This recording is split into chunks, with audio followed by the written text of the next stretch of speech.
Hey there folks, Cozzy here from Pick One Pack One, and this is a small addendum to my patch 1.19 redraw maths video. I kind of had the fear that this was going to be the case, but it proved to be true. I did stuff up. And thanks to Reddit user Twiddles for pointing this out to me. I didn't so much mess up the actual maths itself, it's just that I kind of misleadingly presented a premise that I didn't fully tease out as much as I had wanted to. So I want to take the chance here to first of all thank some of the viewers for keeping me accountable, for pointing out the mistakes. I have no interest in spreading misinformation through this video channel. It was a genuine mistake, and also pointed out and to explain how it changes some of the conclusions that you could draw.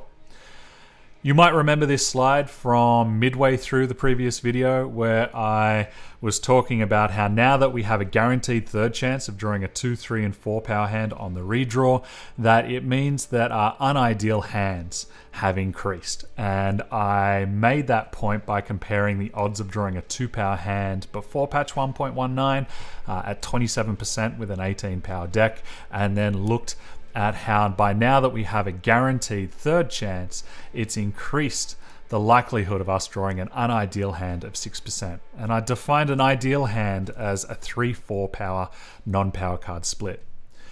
Now this is true. I was correct with my maths of comparing a 2 power hand likelihood before the patch and after patch, and your likelihood of getting a 2 power hand has gone up by 6%. But I made a methodological error in categorizing this as an unideal hand because there was another element to the unideal hand that I forgot to incorporate.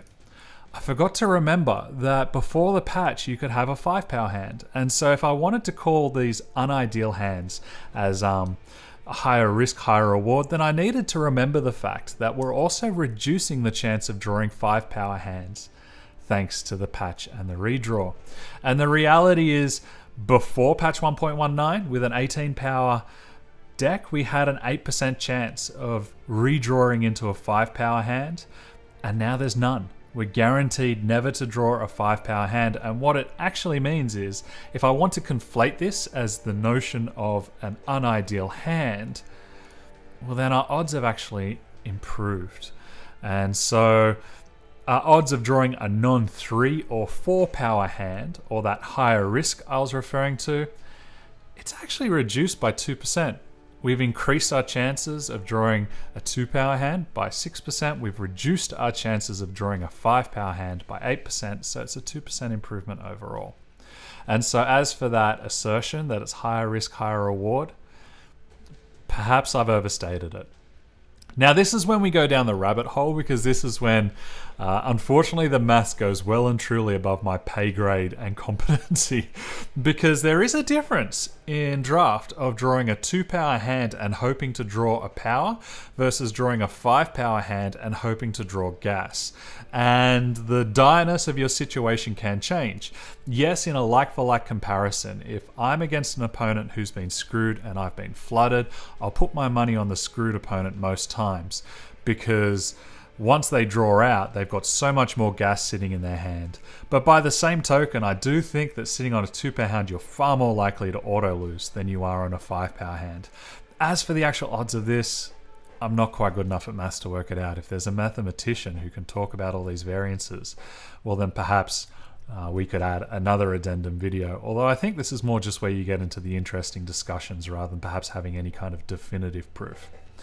But it is worth noting that my notion that the post-patch 1.19 redraw is higher risk, higher reward, it's based on an incorrect assumption. I forgot about the 5 power hands, and in reality, our chances of getting those prone to flood screw hands, it's actually reduced ever so slightly. And so there is a strong incentive to throw back your hand if you're not happy with it in draft, regardless of whether you're on the play or the draw.